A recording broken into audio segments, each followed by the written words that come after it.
Hi friends, मैं परविंदर खारी। Friends, आज की हमारी game under 20 world junior chess championship के गर्ल्स सेक्शन की है। राउंड 9 की ये गेम बल्गेरिया की गैब्रिएला अनातोवा और भारत की वी वार्ष्णी के बीच में था। फ्रेंड्स, इस गेम के दौरान गैब्रिएला की रेटिंग 2292 थी, वहीं वार्ष्णी की रेटिंग 2173। और फ्रेंड्स, इस गेम को मैंने क्यों सेलेक्ट किया है ये तो आपको इस गेम को देखकर ही समझ में आएगा। तो आइए सीधा इस गेम को देखते हैं। यहाँ गेम की शुरुआत ही अनातोवा गैब्रिएला ने D4 के साथ D5, night F3, night F6, C4, तो E6। और यहाँ वार्शिनी ने इस पूरी गेम को क्वींस गैम्बिट डिक्लाइन में ट्रांसपोज कर दिया। Knight C3, bishop E7, bishop F4, black castles E3, then A6, C takes D5, E takes D5, बिशप D3, knight at b goes to d7, rook c1, c6, queen c2, rook e8। और इसके बाद यहाँ white ने castle किया। Night f8, h3, night g6, bishop h2, bishop d6, bishop exchange का offer जिसे अनातोवा ने एक्सेप्ट किया। Bishop takes d6, queen takes d6, रुक b1, बिशप d7, b4, रुक e7, नाइट A4। तो अब यहाँ ये नाइट C5 स्क्वायर पर आने के लिए बिल्कुल तैयार है। Rook E8, knight C5, B7 pawn पर अटैक, तो बिशप C8, नाइट D2। और इसके बाद यहाँ मौका मिला वार्ष्णी को नाइट H4 करने का। और फ्रेंड्स, चूँकि मैं इस गेम के आगे के रिजल्ट को जानता हूँ, तो उस हिसाब से कह सकता हूँ कि यहाँ वाइट को अपने रुक को E1 स्क्वायर पर प्लेस करना चाहिए था, लेकिन यहाँ इस पोजीशन से वाइट ने अपने रुक को C1 स्क्वायर पर प्लेस किया। और ऐसा करने के बाद यहाँ वार्ष्णी को एक टैक्टिकल ऑप्शन दिखी। उन्होंने यहाँ सबसे पहले अपने बिशप को सेक्रीफाइस किया, बिशप टेक्स h3। और फ्रेंड्स, यहाँ ये सेक्रीफाइस आखिर क्यों किया आइए ज़रा समझते हैं। फ्रेंड्स, सबसे पहले तो यहाँ वाइट इस B7 पॉन पर अटैक बना सकता है। सपोज अगर यहाँ वाइट करे नाइट टेक्स B7 और अपने नाइट को सेक्रीफाइस कर दे, और फिर उसके बाद यहाँ वाइट इस बिशप को ले ले, तो ये गेम किस तरह से आगे बढ़ेगी। ब्लैक यहाँ करेगा क्वीन E6, उसे यहाँ कोई ज़रूरत नहीं है इस नाइट को लेने की। और अब अगर वाइट यहाँ करता है G टेक्स H3, तो उसके बाद क्वीन टेक्स H3, चेकमेट की थ्रेट होगी। तो bishop F1, queen G4 check, king H2, तो क्वीन H5, वाइट की किंग पर एक डिस्कवर्ड चेक की तैयारी।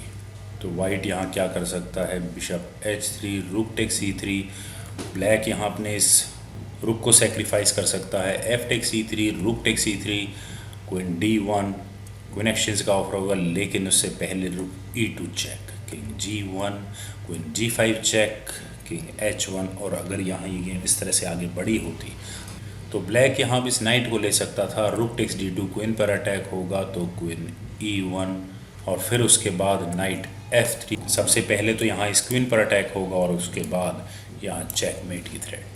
लेकिन फ्रेंड्स, ये तो मेरे बनाए हुए मूव्स हैं, ज़रूरी नहीं है कि ये गेम इस तरह से आगे बढ़ी होती। यहाँ वाइट ने किया G टेक्स H3 और इस बिशप सेक्रीफाइस को एक्सेप्ट किया। और फ्रेंड्स, अक्सर मैं बीच बीच में आपको कुछ आर्बिट्रेरी मूव चलकर दिखाता हूँ जो मेरे खुद के बनाए हुए होते हैं। फ्रेंड्स, वो इस बात पर आधारित होते हैं कि ये गेम आगे किस तरह से खेली गई थी। उन्हीं को जोड़कर मैं किसी भी एक सिचुएशन पर कुछ मूव्स डिज़ाइन करने की कोशिश करता हूँ, जैसा कि मैंने यहाँ अभी पीछे एक्सप्लेन किए हुए मूव में किया था। और फ्रेंड्स, यहाँ उसी एक्सप्लेनेशन के आधार पर आप यहाँ कोशिश करें ब्लैक का अगला मूव समझने की। यहाँ वार्ष्णी ने किया रुक टेक्स E3। पहले उन्होंने अपना बिशप सेक्रीफाइस कर दिया और अगले ही मूव में उन्होंने यहाँ अपने रुक को वाइट को गिफ्ट कर दिया। और आखिर यहाँ उन्होंने ऐसा क्यों किया। अब अगर यहाँ वाइट इस रुक सेक्रीफाइस को एक्सेप्ट करता है और करे F टेक्स E3, तो ये गेम वाइट के लिए चेकमेट कर देगी। ब्लैक यहाँ करेगा क्वीन G3 चेक, तो king F1, queen takes H3 check, king E2, queen takes E3 check. और अब ये किंग सिर्फ F1 स्क्वायर पर ही जा सकता है, अदरवाइज D1 स्क्वायर पर तो वाइट को चेकमेट ही हो जाएगी। Queen H3 check, king G1, queen G2 check and mate. Friends, this is called calculations. यहाँ इस पोजीशन से उस कैलकुलेशन तक पहुँचना इतना आसान नहीं है, लेकिन जब वार्ष्णी ने यहाँ अपने रुक को सेक्रीफाइस किया तो गैब्रिएला ने काफ़ी संभल कर खेलना शुरू किया। उन्होंने यहाँ किया बिशप F1, सबसे पहले इस H3 पॉन पर डिफेंस किया और साथ ही अपने इस G2 स्क्वायर को भी प्रोटेक्ट किया। लेकिन यहाँ वार्ष्णी के ऊपर तो जैसे इस रुक सेक्रीफाइस का भूत सवार था। उन्होंने यहाँ किया रुक G3 चेक। और अब अगर वाइट यहाँ करे एफ टेक C3, तो उसके बाद queen takes G3 check, king H1 and finally rook E2। और अब वाइट इस चेकमेट को कैसे बचेगा? अगर ये बिशप इस रुक को लेता है तो भी वाइट को यहाँ चेकमेट देखनी होगी। तो यहाँ वाइट को करना पड़ा किंग H1 रुक E2। आखिर यहाँ वार्ष्णी चाहती क्या है? उन्होंने यहाँ अपने दूसरे रुक को भी बिशप के ऊपर रख दिया। पहले ही उनका एक रुक पॉन के ऊपर रखा हुआ है, उन्होंने अपने एक बिशप को सेक्रीफाइस कर दिया है। वो क्या इस गेम के एंड के लिए कुछ भी पीसेस अपने पास नहीं रखना चाहते? फ्रेंड्स, यहाँ अगर वाइट ने इस रुक को लिया बिशप टेक्स E2, तो ये गेम किस तरह से आगे बढ़ेगी? यहाँ ब्लैक करेगा rook takes H3 check, king G1, queen H2 check, king F1, queen H1 check and mate. Friends, क्या आप इस तरह की कैलकुलेशंस कर सकते हैं? यहाँ इस पोजीशन से मैं तो बिल्कुल भी नहीं कर सकता। यहाँ वार्ष्णी ने किया नाइट E4 और ब्लैक की क्वीन के ऊपर अटैक बनाया, या फिर मैं दूसरे शब्दों में कहूँ तो क्वीन एक्सचेंज का ऑफर दिया। लेकिन अगर यहाँ ये क्वीन एक्सचेंज होते हैं तो ब्लैक क्लियरली माइनस में रहने वाला है। यहाँ वार्ष्णी ने किया knight takes E4, knight takes E4 और फिर दोबारा वही थ्रेट, क्वीन और रुक पर फॉक। और फ्रेंड्स, मैं यहाँ चाहूँगा कि आप इस वीडियो को पॉज करें और ब्लैक का अगला मूव यहाँ जानने की कोशिश करें। और फ्रेंड्स, अगर आपका वो मूव रुक G1 चेक है तो कंग्रेचुलेशंस, यहाँ आप बिल्कुल सही है। यहाँ वार्ष्णी ने अपने दूसरे रुक को भी सेक्रीफाइस कर दिया। वैसे वार्ष्णी लगभग पिछले लगातार 3 या 4 मूव से सेक्रीफाइस के मोड पर ही चल रही हैं। वो अपने सभी पीसेस को वाइट को ऑलमोस्ट गिफ्ट कर रही हैं, लेकिन उसके बाद का सारा सीक्वेंस ब्लैक के फेवर में चल रहा है। और फ्रेंड्स, अब यहाँ वाइट को इस रुक को तो लेना ही होगा, किंग टेक्स G1। और अब ये गेम किस तरह से आगे बढ़े? ब्लैक के पास एक ऑप्शन है कि वो यहाँ अपने नाइट से चेक दे, नाइट F3 चेक। अगर ये गेम इस तरह से आगे बढ़ती है तो king G2, D takes E4, अगले मूव में चेकमेट की थ्रेट। वाइट यहाँ करेगा क्वीन टेक्स E4, लेकिन इसके बाद queen H2 check, king takes F3, queen takes F2 check, king G4, rook takes E4 check, king G5, queen F6 check, king H5, queen G6 check and mate. Friends, यहाँ आगे का सारा sequence forced checkmate की तरफ ही जाता है। लेकिन यहाँ ये गेम वार्ष्णी ने इस तरह से आगे नहीं बढ़ाई।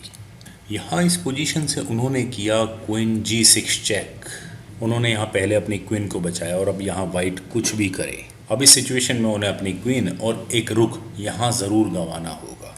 यहाँ गैब्रिएला ने किया night G3, rook takes C2, rook takes C2, queen takes C2, रुक पर अटैक तो रुक B3, F5, तो night E2, queen takes C2, रुक पर अटैक तो रुक E3, queen D2, B4 pawn पर अटैक।